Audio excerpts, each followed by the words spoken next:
नमस्कार, आप देख रहे हैं आज तक। मैं हूं गौरव सावंत। भारत और ब्रिटेन हालांकि सामरिक साथी हैं, दोनों देशों के बीच संबंध अच्छे हैं, लेकिन दोनों ही देशों के बीच कुछ तनाव भी बढ़ रहा है। इसकी वजह यह है कि ब्रिटेन भारत विरोधी ताकतों का गढ़ बनता जा रहा है। हाल ही में आपने देखा भी होगा कि कुछ खालिस्तान समर्थकों ने लंदन में भारत विरोधी प्रदर्शन किया। उसके अलावा ब्रिटेन में चाहे वो पाक अधिकृत कश्मीर के लोग हो या फिर और लोग हैं जो लगातार भारतीय उच्चायोग को निशाना बना रहे हैं, और भारत के बार बार कहने के बावजूद ब्रिटेन की सरकार ने इस पर कोई खास कार्रवाई नहीं की। हालांकि भारत ने पलटवार करते हुए भारत में ब्रिटेन के उच्चायुक्त की सुरक्षा को भी और उच्चायोग की सुरक्षा को भी कम कर दिया, जिसके बाद ब्रिटेन ने कुछ कार्रवाई तो की, लेकिन यहां सवाल यह भी उठता है कि क्या ब्रिटेन में जिस तरह से खालिस्तानी समर्थकों का जो प्रदर्शन चल रहा है और ब्रिटेन की सरकार का जो उनके प्रति लचर रवैया रहा है, क्या भारत ने अब और कड़े कदम उठाने का निर्णय किया है? क्योंकि ब्रिटेन में यह कहा जा रहा है कि भारत ने ट्रेड डील पर बातचीत को रोक दिया है और इससे ब्रिटेन को झटका भी लग रहा है। औपचारिक तौर पर तो भारत का कहना है कि नहीं, ट्रेड डील पर बातचीत नहीं रुकी है, लेकिन प्रश्न यहां यह उठता है कि अगर ब्रिटेन को भारत से लाभ चाहिए और दोनों देशों के सामरिक रिश्ते अगर आगे बढ़ने हैं, तो क्या ब्रिटेन भारत विरोधी ताकतों और तत्वों का गढ़ बना रह सकता है? यह सोचने की बात है ब्रिटेन के लिए। देखिए यह रिपोर्ट। बीते कई सालों से ये देखा जा रहा है कि ब्रिटेन भारत विरोधी ताकतों का गढ़ बनता जा रहा है। अब से कुछ महीने पहले बीबीसी ने पीएम मोदी के ऊपर एक विवादित डॉक्यूमेंट्री बनाया, जिसके बाद भारत ने ब्रिटेन को लेकर नाराजगी जाहिर की। लेकिन ब्रिटेन में भारत विरोधी एजेंडा थमा नहीं और हाल ही में हुए भारत के विरोध और खालिस्तान के समर्थन में प्रदर्शनों ने ब्रिटेन सरकार पर कई बड़े सवाल खड़े कर दिए। ऐसे में ब्रिटेन को सबक सिखाने के लिए भारत ने एक और बड़े एक्शन की तैयारी कर ली है। आपको बताएं तो खालिस्तानी समर्थकों ने लंदन में भारतीय उच्चायोग के सामने भारत विरोधी नारे लगाए, भारत के तिरंगे का अपमान किया और भारतीय उच्चायोग के दफ्तर में तोड़फोड़ करने की कोशिश की। लेकिन ब्रिटेन की सरकार ने कोई बयान जारी नहीं किया। ब्रिटिश सरकार ने इन प्रदर्शनकारियों की आलोचना तक नहीं की। ऐसे में खबर है कि भारत ने ब्रिटेन पर बड़ा एक्शन लेते हुए भारत और ब्रिटेन के बीच हो रही व्यापार वार्ता को रोक दिया है। भारत के लगातार एक के बाद एक एक्शन के बाद यूके के गृह मंत्रालय की तरफ से वार्ता को पटरी पर लाने की कोशिश की जा रही है।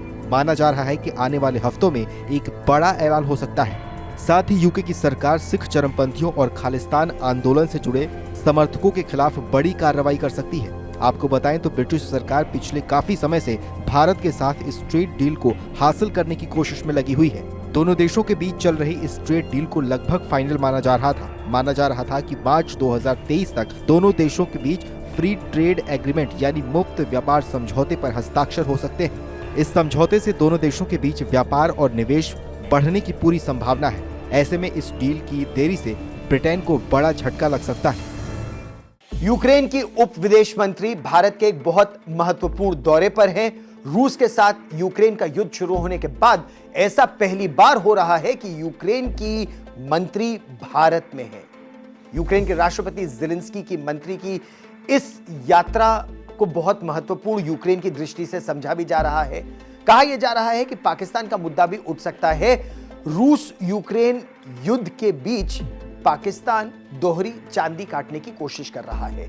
जहां एक तरफ पाकिस्तान के टैंक, मिसाइलें और गोला बारूद बेचे जा रहे हैं रूस में, वहीं आशंका यह भी जताई जा रही है कि यूक्रेन ने पाकिस्तान को कहीं घातक मिसाइलों की तकनीक ट्रांसफर तो नहीं कर दी है। इससे पहले चीन, पाकिस्तान और यूक्रेन के बीच मिसाइलों की तकनीक को लेकर साठगांठ रह भी चुकी है, और जो T-80UD टैंक पाकिस्तान की सेना के मेन बैटल टैंक है, वो यूक्रेन में ही बनते हैं। यूक्रेन की उप विदेश मंत्री इमेने दजापोरोवा ने भारत आने का प्लान बनाया है। रूस और यूक्रेन के बीच जंग शुरू होने के बाद ये पहला मौका होगा जब यूक्रेन का कोई बड़ा नेता भारत आएगा। दजापोरोवा के इस दौरे के दौरान भारत पाकिस्तान का मुद्दा उठा सकता है, जो इस युद्ध का फायदा उठाने की कोशिश कर रहा है। एक तरफ पाकिस्तान जहां टैंक, मिसाइलें और गोला बारूद यूक्रेन को बेचकर पैसे कमा रहा है, तो वहीं दूसरी ओर कहा ऐसा भी जा रहा है कि यूक्रेन ने पाकिस्तान को कहीं घातक मिसाइलों की तकनीक ट्रांसफर न कर दी हो। इससे पहले चीन, पाकिस्तान और यूक्रेन के बीच मिसाइलों की तकनीक को लेकर भी एक बड़ी डील हो चुकी है। गौर करने वाली बात यह है कि एक तरफ पाकिस्तान यूक्रेन की मदद कर पैसे कमा रहा है, तो वहीं दूसरी ओर पाकिस्तान रूस से भी अपने विमानों और हथियारों को अपग्रेड करने की गुहार लगा रहा है। इतना ही नहीं, पाकिस्तान भारत की देखा देखी अब ये भी दावा कर रहा है कि वो बहुत जल्द रूस से सस्ते दामों में कच्चा तेल खरीदना शुरू कर देगा। गौर करने वाली बात यह है कि पाकिस्तान ऐसे में दोनों ही तरफ से फायदा उठाने की कोशिश कर रहा है। आपको बताएं तो पाकिस्तान इस बीच भारत के खिलाफ बड़ा खेल खेलने की कोशिश कर रहा है। दरअसल पाकिस्तान रूस से अपने हथियारों को अपग्रेड करवाकर भारत के हथियारों की कार्ड तैयार करना चाहता है। भारत रूस के हथियारों का सबसे बड़ा खरीदार है और यूक्रेन भी इन्हीं हथियारों का सामना कर रहा है। ऐसे में यूक्रेन का अनुभव पाकिस्तान को भारत के खिलाफ काफी मददगार साबित हो सकता है। पाकिस्तान चाहता है कि यूक्रेन उसके Mi-17 हेलीकॉप्टरों को अपग्रेड करने में उसकी मदद करे। हैरान कर देने वाली बात यह है कि पाकिस्तान यूक्रेन को T-80 टैंकों की सप्लाई भी कर रहा है, जिसे उसने उसी से खरीदा था। हाल ही में अरुणाचल प्रदेश के 11 जगहों का नाम बदलकर चीन ने भारत के खिलाफ एक कड़ी साजिश रचने की कोशिश की थी। आज भारत के केंद्रीय गृह मंत्री अमित शाह अरुणाचल प्रदेश पहुंचे और वहां से चीन को करारा जवाब दिया।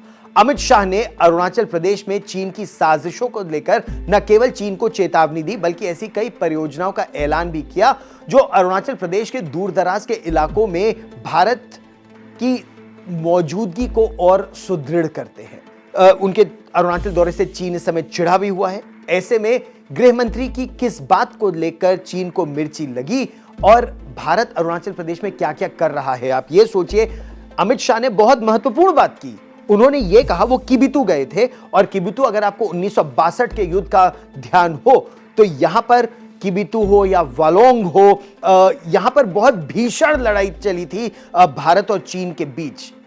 अब अमित शाह ने कहा कि किबितू को भारत का आखिरी गांव नहीं, भारत का पहला गांव समझा जाता है और ये भारत के बदले रवैये और मानसिकता को दर्शाता है, जो चीन के लिए चिंता की बात है।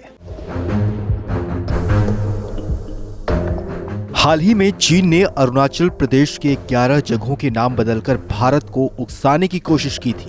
इस घटना के महज कुछ ही दिनों के भीतर भारत के गृह मंत्री अमित शाह अरुणाचल सीमा के उसी इलाके में पहुंचकर चीन को करारा जवाब दिया, जिस पर चीन अपना झूठा दावा करता है। गृह मंत्री अमित शाह ने साफ कहा कि भारत की जमीन को हथियाने का जमाना अब चला गया है। शाह ने बिना नाम लिए चीन पर हमला करते हुए कहा कि सुई की नोक जितनी जमीन भी अब कोई नहीं ले सकता। बड़ी बात यह है कि भारत ने चीनी सीमा से सटे गांव के लिए बड़ी योजना अब तैयार कर ली है। अरुणाचल में भी वाइब्रेंट विलेज प्रोग्राम के तहत उन गांवों को मुख्य धारा से जोड़ने को लेकर बड़ी योजना तैयार कर ली गई है। दरअसल इस प्रोग्राम के तहत 4,800 करोड़ रुपए खर्च किए जाएंगे। इससे सीमावर्ती गांव में रहने वाले लोगों के जीवन की गुणवत्ता में सुधार आएगा और ये सीमा सुरक्षा के लिहाज से भी बेहद अहम होने वाला है। आपको बताएं तो अमित शाह के इस दौरे से चीन बौखलाया हुआ है। चीन का कहना है कि भारत के गृह मंत्री के अरुणाचल प्रदेश दौरे से उसकी क्षेत्रीय संप्रभुता का उल्लंघन हुआ है। चीन ने अमित शाह के अरुणाचल दौरे की आलोचना की है। जानकारी के लिए आपको बता दें कि वाइब्रेंट विलेज प्रोग्राम का मुख्य उद्देश्य भारतीय सीमा से जुड़े गाँव में विकास को बढ़ावा देना है। इसके लिए सरकार ने वित्त वर्ष 2022-23 से 2025-26 के लिए सड़क संपर्क के लिए विशेष रूप से 2,500 करोड़ रुपए खर्च करेगी। इस परियोजना के तहत अरुणाचल प्रदेश, सिक्किम, उत्तराखंड और हिमाचल प्रदेश राज्यों और केंद्र शासित प्रदेश लद्दाख के उत्तरी सीमा से सटे 19 जिलों के 46 ब्लॉक के 2,967 गाँव की पहचान की गई है। पहले चरण में प्राथमिकता के आधार पर 662 गाँव की पहचान की गई है। इसमें अरुणाचल प्रदेश के 455 गाँव शामिल है। माना जा रहा है कि इस योजना से चीन की विस्तारवादी मंशा को बड़ा झटका लगा है। हमारा ये वीडियो आपको कैसा लगा, इस पर आपकी क्या राय है, हम जानना चाहते हैं। आप कमेंट बॉक्स में जाइए, जरूर लिखिए और हमें बताइए। और देश और दुनिया की ताजा खबरों के लिए देखते रहिए आज तक। सब्सक्राइब कीजिए आज तक डिजिटल।